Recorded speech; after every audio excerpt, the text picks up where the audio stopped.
வணக்கம், நான் நயினார் நாகேந்திரன் பேசுகிறேன். வரும் 22ஆம் தேதி மதுரையில் முருக பக்தர்கள் மாநாடு நடைபெற இருக்கிறது. அனைவரும் கலந்து கொண்டு சிறப்பிக்குமாறு அன்போடு வேண்டுகிறேன். நன்றி, வணக்கம்.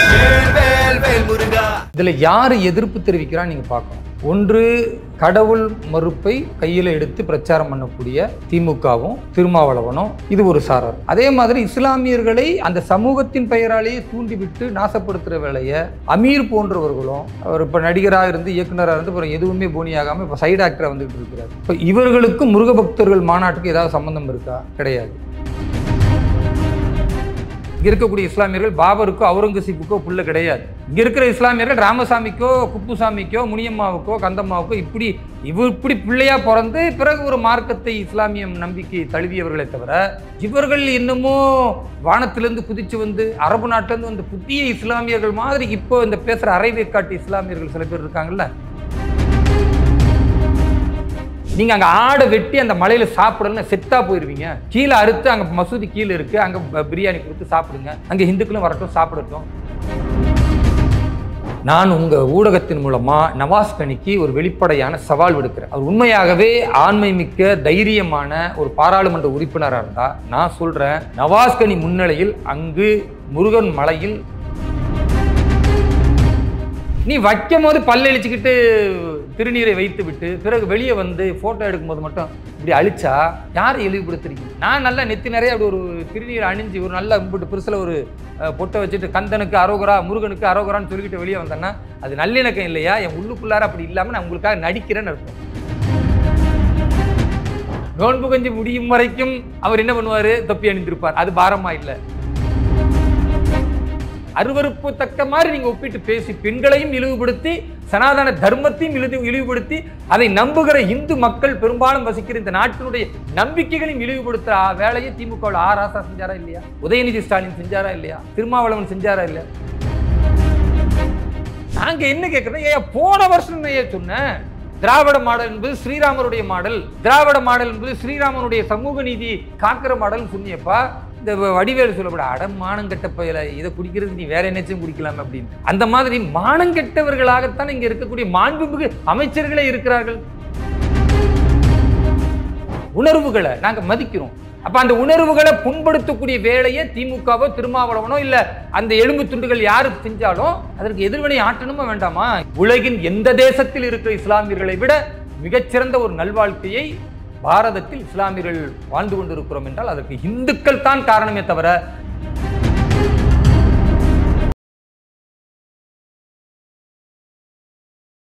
இளைய பாரதம் நேயர்களுக்கு வணக்கம். இன்று நம்மோடு இணைந்திருக்கும் சிறப்பு விருந்தினர் பாஜகவின் சிறுபான்மை அணியின் தேசிய செயலாளர் திரு வேலூர் இப்ராஹிம் அவர்கள். வணக்கம் சார். வாழ்க வளமுடன். நாளைக்கு முருகர் மாநாடு நடக்க இருக்குது. பல தரப்பிலும் எதிர்ப்பு தெரிவிச்சிருக்காங்க. இது சங்கிகளுக்கான மாநாடு, இது ஒரு அரசியல் தான் முழுக்க முழுக்க, வேற எந்த ஒரு விதமும் இதில் கிடையாது அப்படின்னு பேசுகிறாங்க. உங்களை பொறுத்த வரைக்கும் நீங்கள் இது சுத்தமாக அரசியல் நோக்கத்தில் இல்லை அப்படின்னு நம்புறீங்களா? சங்கம் வளர்த்த மதுரையில் சங்க பரிவார அமைப்புகள் ஒன்று கூடி முருக பக்தர்களுடைய மாநாடு நடத்தும் பொழுது இதில் யார் எதிர்ப்பு தெரிவிக்கிறா நீங்கள் பார்க்கணும். ஒன்று, ஒரு பக்கம் சாரார் யாருன்னு பார்த்தீங்கன்னா கடவுள் மறுப்பை கையில் எடுத்து பிரச்சாரம் பண்ணக்கூடிய திமுகவும் திருமாவளவனும் இவர்கள்லாம் ஒரு மனித சங்கிலி அப்படிலாம் பிரச்சாரம் பண்ணுறாங்க. இது ஒரு சாரார். இப்போ இவர்களுக்கும் முருக பக்தர்கள் மாநாட்டுக்கு ஏதாவது சம்மந்தம் இருக்கா? கிடையாது. ஏன்னா அவங்க தான் கடவுள் மறுப்பு கொள்கையில் உள்ளவங்க. அவங்க இதை எதிர்க்கிறாங்கன்னா அதை நம்ம பெருசாக கண்டுகொள்ள தேவையில்லை. அதே மாதிரி இஸ்லாமியர்களை அந்த சமூகத்தின் பெயராலேயே தூண்டிவிட்டு நாசப்படுத்துகிற வேலையை அமீர் போன்றவர்களும், அவர் இப்போ நடிகராக இருந்து இயக்குனராக இருந்து அப்புறம் எதுவுமே போனியாகாமல் இப்போ சைடு ஆக்டராக வந்துக்கிட்டு இருக்கிறார். அதனால் விளம்பரம் தேடுவதற்கு அவர் முன்னின்று ஏதோ இது சங்கிகள் மாநாடுன்னு பேசுகிறதும், இஸ்லாமிய நம்பிக்கை கொண்டவர் முருக பக்தர்கள் மாநாட்டை எதிர்ப்பது என்பதுமே இது தேவையற்ற ஒரு செயல். அதனால் அவர்களுடைய அந்த மாதிரியான எதிர்ப்பையும் நம்ம பெருசாக கண்டுகொள்ள தேவையில்லை. இப்போ அமீர் அவர்கள் பேசுறதுக்கான காரணம் இல்லை திருமாவளவன் அவர்கள் பேசுறதுக்கான காரணம் இது மதுரையில் நடக்குது அப்படின்றது. ஏன்னா கொஞ்சம் மாதங்களுக்கு முன்னாடி பார்த்தோம் திருப்பரங்குன்ற மலையா சிக்கந்தர் மலையான்ற ஒரு இது வந்தது. அதே தான் அமீர் அவர்களும் சொல்கிறாங்க. இது இந்த ஒரு மாநாடை போட்டு ஒரு கலவரத்தை சங்கி கூட்டம் தூண்டுகிறது அப்படின்ட்டு ஓப்பனாக சொல்கிறார். பெரிய ஆச்சரியம் என்னென்னங்க, நம்ம இயல்பாக பார்ப்போம், ஒரு திருடன் என்ன பண்ணுவான், பர்ஸை திருடிட்டு வேகமாக ஓடுவான். இந்த பாதிக்கப்பட்டவன் என்ன பண்ணுவான், அவனை விரட்டிக்கிட்டே ஓடுவான். அவன் ஒரு சந்துக்குள்ளே போந்து மறுபடியும் அந்த பாதிக்கப்பட்டவனுக்கு பின்னாலே வந்துட்டு திருடன் ஓடுறான்னு மக்களை சொல்லி, திருடனும் பணத்தை பாக்கெட்டில் வச்சுக்கிட்டு மக்களோடையே இல்லாத ஒரு திருடனை பிடிக்கிறதுக்கு மக்களும் ஓடுவாங்க, இவனும் ஓடுவான். ஆனால் இவன் தான் திருட்டு போய். அந்த மாதிரி மதுரையில் முருக பக்தர்களுடைய மாநாடு நடந்தால் அது மதக்கலவரமாக வரும் அப்படின்னு திமுகலேருந்து திருமாவளவன்லேருந்து நடிகர் அமீர் வரைக்கும் பேசுறது நீங்கள் சொல்கிறீங்க. மதக்கலவரத்தை திருப்பரங்குன்றத்தில் தூண்டியவர்கள் யார்? 2000 ஆண்டு காலமாக அங்கே முருகன் மலை இருந்ததா இல்லையா? அங்கே முருகர் வழிபாடு இருந்ததா இல்லையா? அங்கு சிவாலயம் மேலே அந்த மலைக்கு மேலே இருந்ததா இல்லையா? இது இருந்தது என்பதை நீங்களும் நானும் சொல்ல தேவையில்லை. அதிகாரப்பூர்வமாக ஆவணங்களிலுமே பண்டைய காப்பியங்களில் இலக்கியங்களில் எல்லாவற்றிலும் நாம் பார்க்க முடியும். இப்போ அறுபடை வீட்டில் ஒன்றான திருப்பரங்குன்றத்தினுடைய முருகன் மலை என்பது அது ஒரு புனிதமிக்க மலை. அதை சுற்றி எல்லாருமே கிரிவலம் வராங்க என்பதெல்லாம் நம்ம தெரிஞ்சிருக்கிறோம். இதில் ஒரு 200 ஆண்டுகளுக்கு முன்னால் சிக்கந்தர் அவுலியான்னு சொல்லக்கூடிய ஒரு நபர் இறந்து போகிறார். இப்போ இறந்து போனவருக்கு அந்த காலத்தில் இடம் கொடுக்கறது என்பது இந்துக்களுடைய பெரும்பான்மை மக்களுடைய ஒரு நல்ல குணமாக இருந்தது. காரணம், அன்றைக்கு இருந்த இஸ்லாமியர்கள் இந்துக்களோட நல்லிணக்கமாக இருந்தாங்க. இன்றைக்கு இருக்கக்கூடிய இந்த இஸ்லாமிய அடிப்படைவாத சக்திகள் இஸ்லாமியர்களை வேறு மாதிரி மனசை திருப்புறதும் மூளைச்சலவை செய்வதும் மசூதிகள்லேயே தேவையற்ற முறையில் இந்துக்களுக்கு எதிராக ஒரு சில பிரசங்கங்களை பேசுவதனால சில இளைஞர்கள் தவறாக வழிநடத்தப்படுவதும் இன்னைக்கு இருக்குது. அன்றைய இஸ்லாமியர்கள் 200-300 வருஷத்துக்கு முன்னால் உள்ள இஸ்லாமியர்களுக்கு அந்த பாகுபாடெல்லாம் கிடையாது. ஏன் கிடையாதுன்னா, அவங்களுக்கு தெரியும் நம்முடைய முப்பாட்டன் அப்பம்பாட்டர்கள் எல்லாருமே முருகனையும் வழிபட்டு இருக்கிறார்கள், சிவனையும் வழிபட்டு இருக்கிறார்கள். அப்போ நம்ம முன்னோர்கள் வழிபட்ட அந்த வழிபாட்டை நாம் பின்பற்றாவிட்டாலும், நாம் வேறு வழிபாட்டில் இருந்தாலும் அந்த வழிபாட்டை குறை சொல்லக்கூடியது. ஏன்னா அந்த வழிபாட்டை தான் நம்ம முன்னோர்கள் செஞ்சுருக்கிறாங்க. வழிபாட்டால் நம்ம வேறையாக இருந்தாலுமே நாம் மாமா மச்சான் அண்ணன் தம்பி உறவு நம்ம எல்லாமே உண்மையாகவே அப்படித்தானே இருந்தாங்க. இங்கே இருக்கிற எந்த இஸ்லாமியருமே அரேபிய நாட்டிலிருந்தோ இல்லை ஆப்கானிஸ்தான்லேருந்து வரலை. இங்கே இருக்கக்கூடிய இஸ்லாமியர்கள் பாபருக்கோ அவுரங்கசீப்புக்கோ புள்ள கிடையாது. இங்கே இருக்கிற இஸ்லாமியர்கள் ராமசாமிக்கோ குப்புசாமிக்கோ முனியம்மாவுக்கோ கந்தம்மாவுக்கோ இப்படி பிள்ளையாக பிறந்து பிறகு ஒரு மார்க்கத்தை இஸ்லாமியம் நம்பிக்கை தழுவியவர்களை தவிர இவர்கள் இன்னமோ வானத்திலேருந்து குதித்து அரபு நாட்டிலேருந்து புதிய இஸ்லாமியர்கள் மாதிரி இப்போ இந்த பேசுகிற அரைவேக்காட்டு இஸ்லாமியர்கள் சில பேர் இருக்காங்கல்ல, அவர்கள் மாதிரி அன்றைக்கு காலத்தில் கிடையாது. அதனால தான் அவங்க நல்லிணக்கமாக இருந்ததுனால அவர்களுக்கு அந்த மலையின் மீது ஒரு குறிப்பிட்ட இடத்தை கொடுத்து அந்த இந்துக்கள் நீங்கள் நல்லபடியாக அங்கே என்ன பிரார்த்தனை பண்ணணுமோ பண்ணுங்கன்னு சொல்லி பட்டாக்குறைக்கு அன்றைய காலத்திலிருந்து இன்றைக்கு வரை திருப்பரங்குன்றத்தில் உள்ள இந்துக்களும் அந்த சிக்கந்தர் அவுலியா தர்காவுக்கு போய் அவங்களும் நேர்ச்சை பண்ணுறது, அவங்களும் அந்த பிரார்த்தனை பண்ணுறதுன்ற மத நல்லிணக்கம் நடந்துக்கிட்டு இருந்தது. இப்போ எங்கேயும் பிரச்சனை கிடையாது.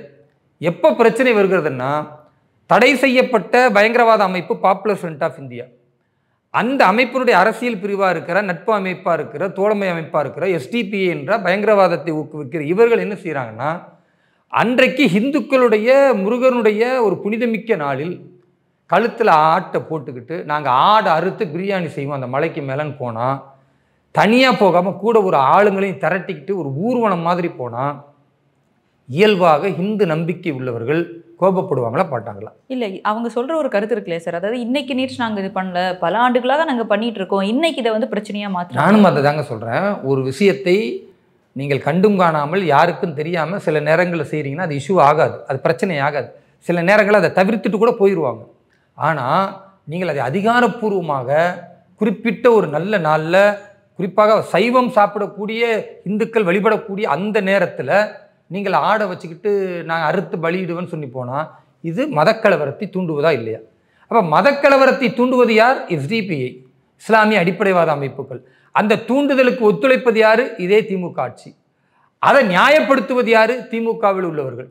இது எல்லாம் ஒரு சேர்ந்து நடக்கிறது. இதில் திருமாவளவன் நபர்களும் அந்த கட்சியில் உள்ளவர்களும் தான் எஸ்டிபிஐ கூட போராடி அவர்கள் சாலை மறியல் செய்து இத்தனையும் நடக்கிறது. இது எல்லாத்தையும் பார்த்துட்டு இது ஒரு புனிதமிக்க மலை, இது ஸ்ரீ கந்தர் மலை, இதை சிக்கந்தர் மலை என்று மாற்றுவது ஏற்றுக்கொள்ள முடியாது என்று முருக பக்தர்களை இதே மாதிரி ஒன்று கூடி எங்களுடைய உணர்வுகளை நாங்கள் தெரிவிக்கிறோம்னு இந்துக்கள் தங்கள் உணர்வுகளை தெரிவிப்பதற்கு அன்றைக்கும் இதே நீதிமன்றத்துக்கு போய் எவ்வளவு தடைகளை விதித்து எத்தனை பிரச்சனையை செய்து பிறகு 4 மணிக்கு 4லிருந்து 5 மணி 1 மணி நேரம் நீதிமன்றம் அவகாசம் கொடுத்து அதிலேயே பல ஆயிரக்கணக்கான மக்கள் ஒன்று திரண்டு முருகத்தினுடைய அந்த போற்றும் விதமான கோஷத்தை எல்லாம் போட்டதை பார்க்குறோம்.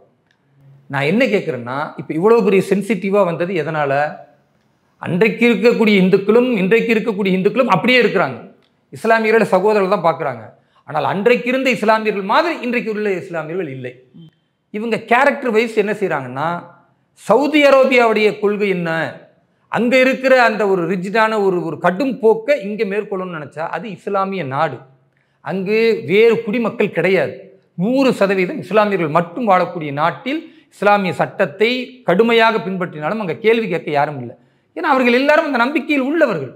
இங்கே பலதரப்பட்ட நம்பிக்கைகள், குறிப்பாக பெரும்பான்மை இந்துக்கள் வாழக்கூடிய நம்பிக்கை உள்ள இடத்துல நாம் இருந்துக்கிட்டு தேவையில்லாமல் வம்பு வளர்த்தா இன்றைக்கு வளர்க்கிற வம்பு தான் நாளைக்கு அது கலவரமாக மாறும். அப்போ கலவரத்தை தூண்டுவது இவர்களாக இருந்தால் இழப்பு இஸ்லாமியர்களுக்கு பெருசாக நடக்கும். அப்போ நடக்கக்கூடாதுன்னு என்ன பண்ணணும்? திருமாவளவன் சொல்லுகிறதையோ திமுக சொல்லுவதே கேட்காதீங்க அப்படின்னு நம்ம சொன்னால், நான் பார்த்தீர்களா ஒரு பிஜேபியில் இருக்கிற முஸ்லீம் சொல்கிறாங்க. பிஜேபியில் ஒரு முஸ்லீமாக இருக்கிறதுனால தான் உங்களுடைய பாதுகாப்பை பற்றி பேசுகிறேன். பிஜேபியில் இருக்கிற ஒரு முஸ்லீமாக இருக்கிறதுனால தான் அடுத்து உங்களுக்கு என்ன இழப்பு நேரிடும், கடந்த காலத்தில் வட மாநிலங்களில் எதனால் கலவரம் வந்தது, ஏன் கொத்து கொத்தாக இஸ்லாமியர்கள் கொல்லப்பட்டார்கள் என்பதற்கு உள்ள வரலாறை புரிந்து கொண்டு சொல்கிறேன். இங்கே இருக்கக்கூடிய இந்துக்கள் ரொம்ப நல்லிணக்கமாக இருக்கிறாங்க, அவங்களையும் தூண்டி கெடுத்துறாதீங்க. வட மாநிலங்களில் நல்லிணக்கம் இல்லாததற்கு காரணம் பாபரையும் அவுரங்கசீப்பையும் தங்களுடைய பரம்பரை என்று இஸ்லாமியர்கள் நினைத்ததால் வந்த விளைவு. அவர்கள் இடித்த அந்த கோவிலையும் அவர்கள் இடித்த அந்த புராதன சின்னங்களையும் நியாயப்படுத்திய பல இஸ்லாமியர்கள் வெறிகொண்டு பேசியதால் அந்த பக்கம் வெறிபிடித்த ஒரு மனநிலை வருது. அது கலவரமாக மாறுது. இயல்பாக ஒரு கலவரம் நடந்தால் பெரும்பான்மை மக்கள் தான் ஜெயிப்பாங்க, சிறுபான்மை மக்களுக்கு பெரிய இழப்பு ஏற்படும். அந்த இழப்பு இங்கே தமிழகத்தில் வேணாம். நீங்கள் மதுரையில் போனால் என்னை எப்படி கூப்பிடுவாங்கன்னு நினைக்கிறீங்க? தேவர் சமூகத்தில் உள்ளவங்களாம் மாமான்னு கூப்பிடுவாங்க, ஆச்சாரி சமூகத்தில் உள்ளவங்க அப்பு வாங்க அப்படின்னு கூப்பிடுவாங்க. உறவு வச்சு கூப்பிடுறாங்க. உறவு எதுக்கு? சும்மா ஃபார்மாலிட்டின்னு நினைக்கிறீங்களா? இல்லை, உண்மையாகவே அன்றைக்கு தேவர் சமூகத்திலிருந்து பல இஸ்லாமியர்கள் வந்திருக்காங்க, ஆச்சாரி சமூகத்திலிருந்து இஸ்லாமியர்கள் வந்திருக்காங்க, பட்டியல் சமூகத்திலிருந்து இஸ்லாமியர்கள் வந்திருக்காங்க, பிராமண சமூகத்திலிருந்தும் இஸ்லாமியர்கள் வந்திருக்கிறாங்க. அப்போ ஒரு உறவு இருக்கிறது. அந்த உறவை குலைச்சிடாதீங்க. பெரும்பான்மை சமூகத்தினுடைய நம்பிக்கைகளுக்கு மதிப்பளிங்க. நீங்கள் அங்கே ஆடை வெட்டி அந்த மலையில் சாப்பிடணும்னு செத்தா போயிடுவீங்க. கீழே அறுத்து அங்கே மசூதி கீழே இருக்குது, அங்கே பிரியாணி கொடுத்து சாப்பிடுங்க. அங்கே இந்துக்களும் வரட்டும், சாப்பிடட்டும். அங்கே போய் நீங்கள் மேலே ஒரு பாயாசம் கொடுங்க, ஒரு பொங்கல் கொடுங்க, இனிப்பு பலகாரங்கள் கொடுங்க, பூந்தி கொடுங்க. பெரும்பாலும் தர்காக்களில் பூந்தி கொடுப்பாங்க, அப்படி கொடுங்க. யார் தடுத்தா? இல்லை, அன்னைக்கு அவர் கிளைம் பண்ணுறாருலே ஜவுர், நாங்கள் அங்கே கொண்டு போய் நாங்கள் சாப்பிடவே இல்லை பிரியாணி எல்லாம், அது ஒரு தவறான கிளைம் அப்படின்னு சொல்கிறார். நான் உங்கள் ஊடகத்தின் மூலமாக நவாஸ் கனிக்கு ஒரு வெளிப்படையான சவால் விடுக்கிறேன். அவர் உண்மையாகவே ஆண்மை மிக்க தைரியமான ஒரு பாராளுமன்ற உறுப்பினராக இருந்தால் நான் சொல்கிறேன், நவாஸ் கனி முன்னிலையில் அங்கு முருகன் மலையில் மாட்டுக்கறி பிரியாணி சாப்பிட்டாங்க. உறுதியாக நான் சொல்கிறேன். நீ முடிஞ்சா கேஸ் போடுன்ற. கண்ணு முன்னால் சாப்பிட்றாங்கங்க. அதுவும் எப்போ பிரச்சனை வெடிச்சுக்கிட்டு இருக்கு, இந்துக்கள் அங்கே குதிச்சுக்கிட்டு இருக்கிறாங்க, அப்போ போய் காவல்துறையிட்ட நீங்கள் பஞ்சாயத்து பண்ணி நான் வக்ஃபோர்டு ஜார்மன் சொல்லிக்கிட்டு உங்கள் திமிருத்தனத்தில் உங்கள் எம்பின்றதுனால திமுக ஆதரிக்கிறதுனால அங்கே போய் இங்கே பிரியாணி சாப்பிட்டீங்கன்னா, இல்லை அவர் சாப்பிட்டாரு, அவர் சாப்பிடலைங்க, கண்ணு முன்னால் அவர் சாப்பிட வைக்கிறாரு. அவர்கள் சாப்பிட வைப்பதற்கு அவர் தான் போலீஸ்கிட்ட பேசுறாரு. எல்லாம் வீடியோ இருக்கு, ஆவணம் இருக்கு. நானே என்னுடைய முகநூல்ல என்னுடைய ட்விட்டர் அக்கௌண்ட்ல நானே போட்டிருக்கிறேன். அப்ப எப்படி நீங்க சாப்பிடலைன்னா நல்லா ஒன்று புரிஞ்சுக்கணும். கொலை செய்பவனை விட கொலை செய்வதற்கு தூண்டுகிறான்ல அவன் தான் மிகப்பெரிய குற்றவாளி. அப்ப பிரியாணி சாப்பிட்டவனை விட இந்த பிரியாணியை சாப்பிட வைப்பதற்கு ஆதரவளித்து அவன்கிட்ட வாங்கிட்டு போய் கொடுத்த இந்த நவாஸ் கனி என்ற இந்த திமுகவுடைய காலனைக்கு பிழைக்கிற இந்த பாராளுமன்ற உறுப்பினரால் தான் அது இன்னும் கொதிநிலை அடையுது. இங்க என்ன பேசுறாங்க பாத்தீங்களா? ஹெச் ராஜா என்ன பேசிட்டாரு அப்படின்றாங்க. அப்படி பேசுவதற்கு தூண்டியது நவாஸ் கனியா இல்லையா? அப்படி பேசியதற்கு தூண்டியது திருமாவளவனா இல்லையா?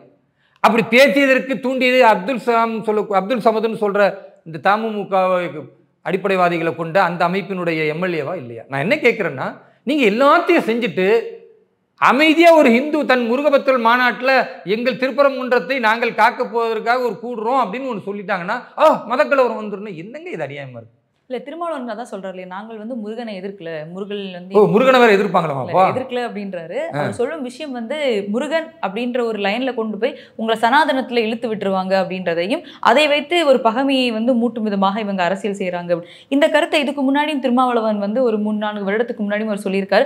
உங்களை முருகர் பிள்ளையாரின் அண்ணன் அப்படின்ற மாதிரி தம்பி அப்படின்ற ஒரு வழுக்கு பாறையாக இருக்கும், இது அந்த வழுக்கு பாறைக்குள் இழுத்து சென்று விடுவார்கள், சனாதனத்துல போய் நீங்க விழுந்துடக்கூடாது அப்படின்றதுக்காக மட்டும்தான் நாங்கள் எதிர்க்கிறோம், முருகனை நாங்களும் ஆதரிக்கிறோம், எங்களுக்கும் பிடிக்கும் அப்படின்றார். இது எவ்வளவு பெரிய பச்சை பொய்! இதே திருமாவளவன் சொல்றாரு எனக்கு கடவுள் நம்பிக்கை கிடையாதுன்னு.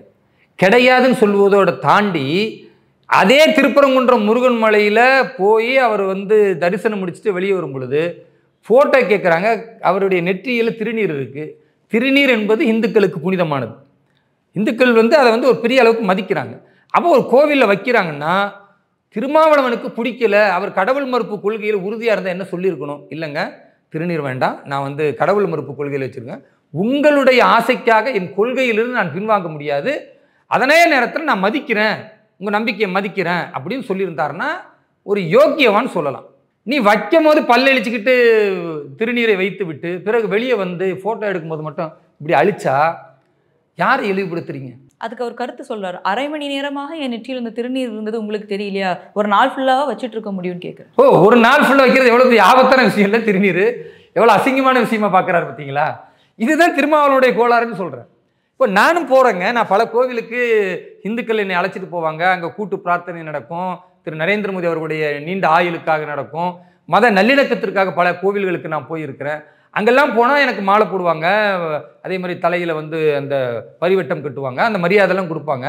ஆனால் திருநீர் வைக்க மாட்டாங்க. சில இடங்களில் திருநீர் வைப்பதற்கு வந்தால் நான் சொல்லுவேன், ஐயா திருநீர் வேண்டாங்க ஐயா, நான் இஸ்லாமியனாக இருந்து இந்து மதத்தை மதிப்பதும் அந்த மதத்தினுடைய மாண்புகளை போற்றுவதும் தான் எனக்கான சிறப்பு, உங்களுக்கான சிறப்பே தவிர நான் நல்லா நெத்தி நிறைய அப்படி ஒரு திருநீர் அணிஞ்சு ஒரு நல்ல இம்பிட்டு பெருசில் ஒரு பொட்டை வச்சுட்டு கந்தனுக்கு அரோகரா முருகனுக்கு அரோகரான்னு சொல்லிக்கிட்டு வெளியே வந்தேன்னா அது நல்லிணக்கம் இல்லையா? என் உள்ளுக்குள்ளார அப்படி இல்லாமல் நான் உங்களுக்காக நடிக்கிறேன்னு அர்த்தம். என் உள்ளுக்குள்ளார ஒரு இறை கொள்கையை நான் நம்பிக்கை வச்சிருக்கிறேன். அப்படி வச்சிருக்கும் பொழுது நான் வந்து திடீர்னு நான் அருவமாக வணங்குற என்னுடைய நம்பிக்கை, உருவமாக வணங்குற உங்களுடைய நம்பிக்கையை நான் ஏற்றுக்கொண்டது போன்று நான் வாயில் மொழிந்தால் நிச்சயமா நான் அதை உங்களை ஏமாத்திர நடத்தும். என் உள்ளுக்குள்ள அப்படி இல்லை, நான் ஏன் உங்களை ஏமாத்தணும்?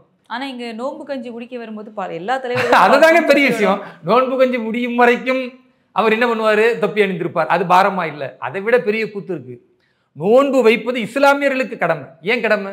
நோன்பு வைப்பதின் மூலம் அவர்கள் சொர்க்கத்திற்கு செல்கிறார்கள், அதனால் இஸ்லாமியர்களுக்கு கடமை. ஆனா திருமாவளவன் நோன்பே வைப்பார். திருமாவளவன் தொழுகையில வந்து ஈடுபட்டு தொழுகுவார். இதெல்லாம் என்ன? இதெல்லாம் என்ன? உதயநிதி போய் சொல்றார், நான் கிறிஸ்துவன் என்று சொல்லுவதில் பெருமடைகிறேன்னு சொல்றார். இதெல்லாம் என்ன? அப்போ இவர்களுக்கு என்ன இந்து மதத்தை தான் இழிவா பார்க்குறாங்க. அதனாலதான் சனாதன தர்மம்னா என்னங்க? அது ஒரு மதம் கிடையாது, அது நம்முடைய நாட்டினுடைய வாழ்வியல் முறை.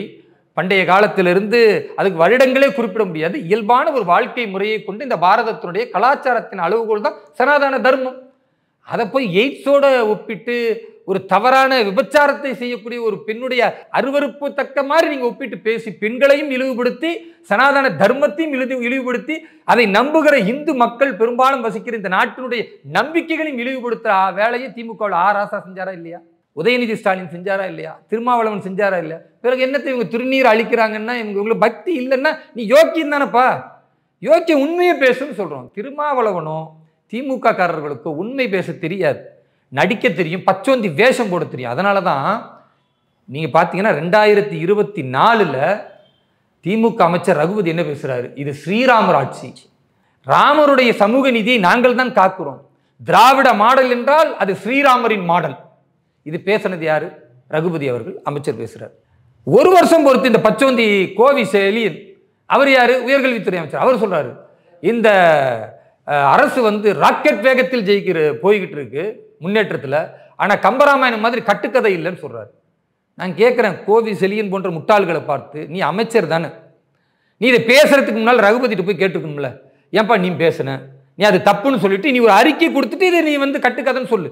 ஏன்னா திமுகவுடைய கொள்கை அதுதானே, நம்பிக்கை இல்லாமல் ராமருடைய உருவத்தின் மீது செருப்பால் அடித்து கேடு கெட்டவர்கள் தானே திமுகவினர்.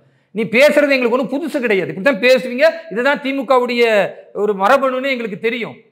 நாங்க என்ன கேட்கறோம், ஏன் போன வருஷம் ஏன் சொன்னேன் திராவிட மாடல் என்பது ஸ்ரீராமருடைய மாடல், திராவிட மாடல் என்பது ஸ்ரீராமனுடைய சமூக நீதி காக்கிற மாடல்னு சொன்னியப்பா. இந்த வடிவேலு சொல்லப்பட அடமானங்கெட்ட பயில இதை குடிக்கிறதுக்கு நீ வேற என்னச்சும் குடிக்கலாமே அப்படின்ட்டு, அந்த மாதிரி மானங்கெட்டவர்களாகத்தான் இங்கே இருக்கக்கூடிய மாண்புமிகு அமைச்சர்களே இருக்கிறார்கள். இது எவ்வளோ பெரிய அசிங்கம். கொஞ்ச காலத்துக்கு முன்னால் தானே இதே திமுகவுடைய தலைவர் ஐயா ஸ்டாலின் சொன்னார், எங்கள் கட்சியில் 85% இந்துக்கள் இருக்கிறார்கள். அப்போ என்னன்னா, ஓட்டுக்காக இந்துக்கள் பேசக்கூடியவர்கள் கொள்கை ரீதியாக அந்த இந்துக்களுடைய நம்பிக்கைகளை வந்து புறக்கணிப்பதும் அழிப்பதும் அசிங்கப்படுத்துவதும் இருக்கிறது என்றால் இதை இந்துக்கள் உணர்வும். அதை விட கொடுமை என்னன்னா, இதில் மதக்கலவரம் வருவதற்கு வாய்ப்பே இல்லை. ஆனால் கலவரத்தை உருவாக்குவதற்கு அமீர் கூட 10 இஸ்லாமியர்களை நிற்க வைக்கிறாங்க, திருமாவளவன் நின்ற 10 இஸ்லாமியர்கள் பின்னால் நிற்கிறாங்க. அதே மாதிரி இந்த மக்கள் அதிகாரம் போன்ற மானங்கெட்டவர்கள் போய் நீதிமன்றத்திலேயோ அல்லது கலெக்டர்கிட்டையோ ஒரு மனு கொடுக்குறாங்கன்னா 10 இஸ்லாமியர்களை தூக்கி போட்டோ அல்லது தாடி வைத்து நிற்க வைக்கிறாங்க. என்ன மெசேஜ் சொல்ல வராங்க பார்த்தீங்களா? இஸ்லாமியர்கள் இருக்கிறோம் அப்படின்னா இந்த பைத்தியக்கார இஸ்லாமிய மக்களுக்கும் தெரியல, உன்னை பலி வாங்கிடுவானுங்கடா இவங்கெல்லாம் கூட்டிகிட்டு போய். ஹிந்துக்கள் என்ன நினைப்பாங்க? என்னடா இது, நம்ம முருக பக்தர்கள் மாநாடு நடத்துகிறோம், இஸ்லாமியர்கள் எத்தனை மாநாடு நடத்துறீங்க, நபிகள் நாயகத்துக்கு மாநாடு நடத்துறீங்க, என்னென்னமோ நடத்துறீங்க நீங்கள் அரபி பேரெல்லாம் வச்சுக்கிட்டு, அதெல்லாம் நாங்கள் கண்டுகொள்ளாமல் இருக்கிறோம், ஏதோ உங்கள் வழிபாடு நீங்கள் செஞ்சுட்டு போங்கன்னு. எங்க முருகனை வழிபடுவதற்கு நாங்கள் முருக பக்தர்களாக இணைந்து வழிபாடு நடத்துகிறோம், அதை நீ தடுக்கிற அப்படின்னா இயல்பாக கோபம் வரும். துலுக்கணுங்களுக்கு ஏன் இவ்வளோ வெறி? நம்ம மண்ணில் இருந்துக்கிட்டு நம்முடைய நம்பிக்கைக்கு எதிராக இவங்க பேசினாங்கன்னா இவங்களை விட்டு வைக்கலாமான்னு கோவம் வருமா வராதா? இல்லை, இன்னொரு பக்கம் பார்க்கும்போது பாஜக எப்போ இந்த மாதிரியான போராட்டங்கள் எடுக்கிறாங்கன்னு பார்க்கும்போது கந்தசஷ்டி கவசத்தை அசிங்கப்படுத்தும் போது எல்முருகன் அவர்கள் வேல் யாத்திரை பண்ணதாக இருக்கட்டும், அப்படி ஏதாவது ஒரு நடக்கும், திருப்பரம்பூர் நடக்கும்போது இந்த மாதிரி ஒரு விஷயத்துக்கு ஒரு எதிர்வினை ஆற்றும் போது தான் அந்த ஒரு உணர்ச்சி பொங்கும் போது இது ஒரு அரசியலாக பார்க்கப்படுது. இப்போ தௌஹீத் ஜமாத் சார்பில் எல்லாமே சிற்கொழிப்பு மாநாடு இந்த மாதிரியான விஷயங்கள் எதற்கும் எதிராக அவங்க பண்ணலை, அவங்க தான் முதல்ல அதை முன்னெடுத்து ஒரு விஷயங்கள் பண்ணுறாங்க இல்லையா? ஸோ எதிர்வினை ஆற்றும் போது தான் பாஜக இந்த மாதிரி விஷயமோ இல்லை இந்து முன்னணி பண்ணும்போது அது அரசியலாக தானே பார்க்கப்படும். ஏதோ ஒரு முருகனுக்கான நிகழ்ச்சியோ முருகனுடைய நாளோ விஷாகம் வரும்போது அந்த மாதிரி ஏதாவது வரும்போது பண்ணால் இது இப்படி பார்க்க முடியாது.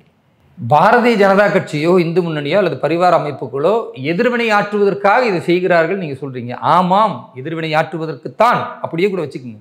அதுல என்ன தப்பு இருக்குன்னு கேட்கிறேன். என்ன தப்பு இருக்கு? ஏங்க, ஒரு கன்னத்தில் அறைந்தால் இன்னொரு கன்னத்தை காட்டுன்னு இயேசு பிரான் சொன்னார். அது எதுக்காக சொன்னார்?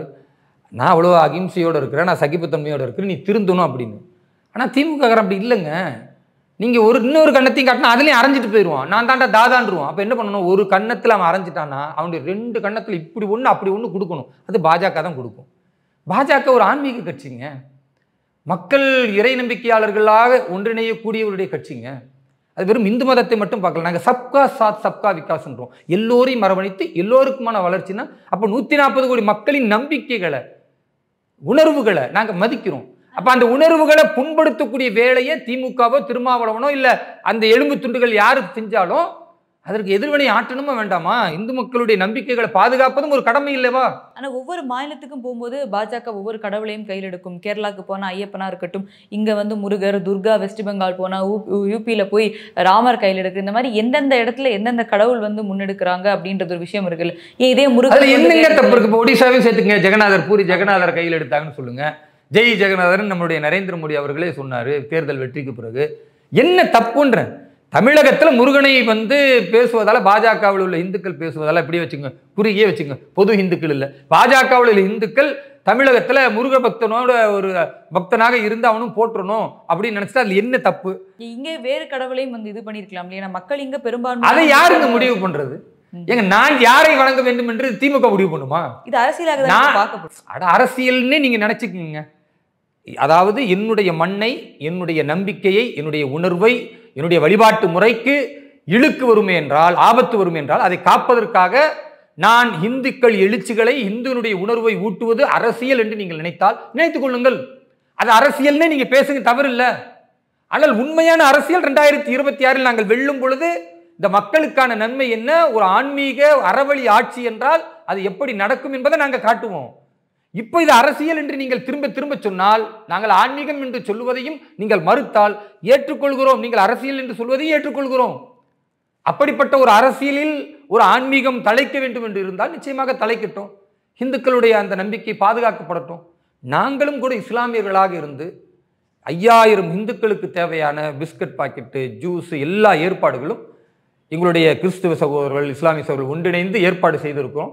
நாளை 11-12 மணியிலிருந்து அந்த அரங்கிற்கு வரக்கூடிய, அந்த திடலுக்கு வரக்கூடிய முருக பக்தர்கள் அனைவருக்கும் எங்களால் முடிஞ்ச அந்த நல்லிணக்கத்தை வெளிப்படுத்தும் விதமாக நாங்கள் கொடுக்குறோம். ஏன் கொடுக்குறோம்? அது மீடியாவுக்கு போகட்டும், மக்கள் பார்க்கட்டும். இது கலவரத்தை ஏற்படுத்தக்கூடிய மாநாடு அல்ல. இது கந்தர் சஷ்டி கவசத்தை 5 லட்சம் பேர் உறக்க சொல்லக்கூடிய ஒரு உன்னதமான மாநாடு என்பதை இஸ்லாமியர்களே வரவேற்கிறோம் என்பதை காட்டுவதற்காக நல்லிணக்கத்தின் அடையாளமாக நாங்கள் இருக்கிறோம்.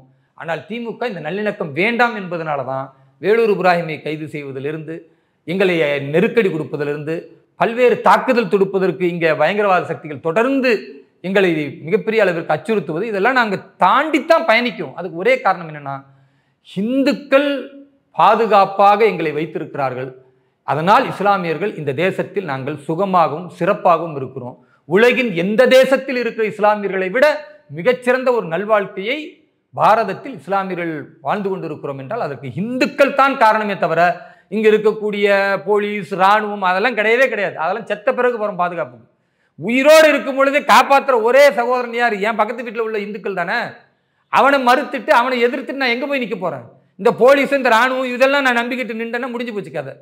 அதனால் என் இந்துக்கள் எங்களுடைய உறவுகள். அந்த உறவுகளை நாங்கள் மேம்படுத்துவதற்கு கந்தர் சஷ்டி கவசத்தை அவர்கள் உறக்க சொல்லும் பொழுது உங்களோடு நாங்களும் இருக்கிறோம். உண்மையான இறை நம்பிக்கையாக நீங்கள் அதை சொல்லும் பொழுது உணர்வு பூர்வமாக உங்களுக்கான உதவிகளை நாங்கள் செய்யக்கூடிய நல்லிணக்கத்தை நாங்கள் செய்கிறோம் அப்படின்றத நாளைக்கு காட்ட போகிறோம். அதுதான் தமிழகத்தினுடைய அடையாளமே தவிர திமுகவோ திருமாவளவனோ அல்லது ஐயா ஸ்டாலின் போன்றவர்களோ இவர்களெல்லாம் பல்வேறு அமைப்புகளை தூண்டிவிட்டு தொடர்ந்து ஒரு பதட்டத்தை ஏற்படுத்த நினைத்தால் இவர்களுக்கு பட்டை நாமம் சாத்துவதற்கு நாங்கள் தயாராக இருக்கிறோம். எங்களோடு இணைந்து பல்வேறு கருத்துக்களை பகிர்ந்தமைக்கு ரொம்ப நன்றி. நன்றி, வாழ்த்துக்கள்.